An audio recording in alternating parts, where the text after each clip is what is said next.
You don't have imposter syndrome. You have first exposure syndrome. And if you're a first generation leader, this is one of the biggest mindset shifts I had to make and you need to make, because if you mislabel this, you'll spend years trying to fix the problem. Hola, welcome to the Mass Leaders community. This is Minutes with Ruth. I'm so excited to have you here where we talk about leadership from a first generation lens. Grab your coffee, grab your tea. And like I always tell you, let's get to it because I know you all have busy lives. I have been getting asked a ton about imposter syndrome, and I go to a lot of panels, I speak in a lot of places, and this question comes up a lot. And so I thought, why not just do a short video on my experience as a first generation Latina? Most people will tell you that you just need more confidence. That's not true. Confidence is not your issue. You're walking into rooms where you don't know the unspoken rules.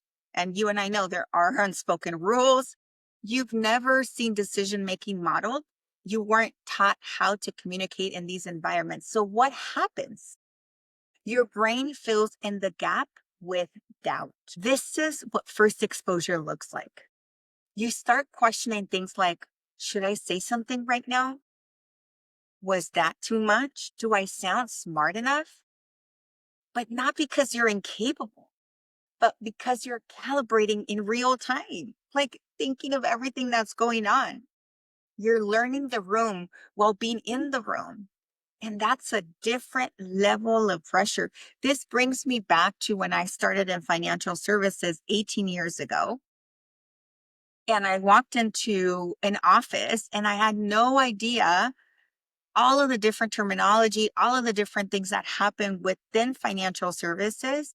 And I remember that the first 2 months of me working in this office were extremely difficult. They were very hard emotionally. And I finally realized I was never exposed to that. So I had to learn the room. I didn't just show up and try to figure it out. I was trying to figure it out and learning at the same time and seeing personalities and conversations and who was who and how things moved. That's a different level of pressure. When you call it imposter syndrome, you internalize it. You start thinking, something is wrong with me. I need to fix myself before I speak. So what do? You over prepare, you stay quiet, and you wait to be 100% sure. And while you're doing that, qualified people are speaking, leading, and being seen. As first generation leaders, we often overanalyze everything. We overthink. We want to get it perfect. We actually think we have to be perfect because it is not just about a job we're trying to do, is about legacy. It's about responsibility. It's about the fact that we want to make it better for the person that's coming behind us. And we also want to make our parents proud. They worked so hard to give us what we had. And so there's this pressure, this unseen and unspoken pressure about walking into places and spaces that are not familiar to you. So let's call it what it is: first exposure syndrome. You're not scared of doing it or going or working. You're scared of being the first. You're scared of no one else ever doing it before you, and you don't want to mess it up. You are first to navigate these rooms, first to learn the language, first to carry this level of responsibility. And of course, it feels unfamiliar.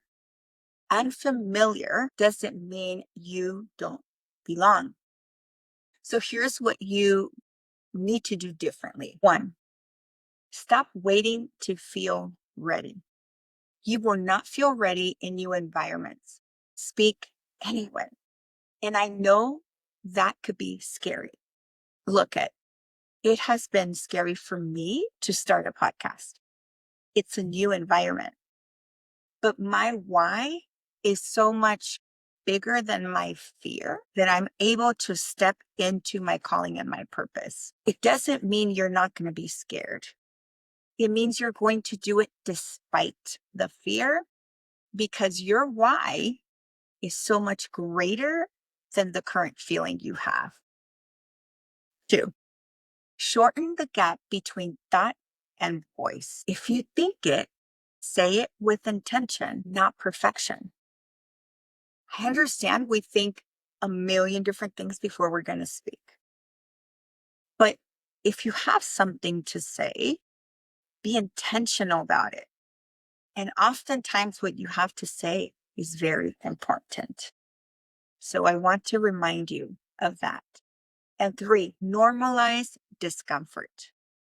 You're not always going to be comfortable in these spaces. And if I was to tell you I was always comfortable or I'm always comfortable, I would be lying to you. I'm not always comfortable. Discomfort is not a red flag. It's a sign that you're expanding.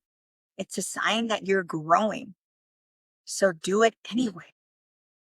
4, track evidence, not feelings. Your feelings will lie to you in new rooms. Look at your results instead.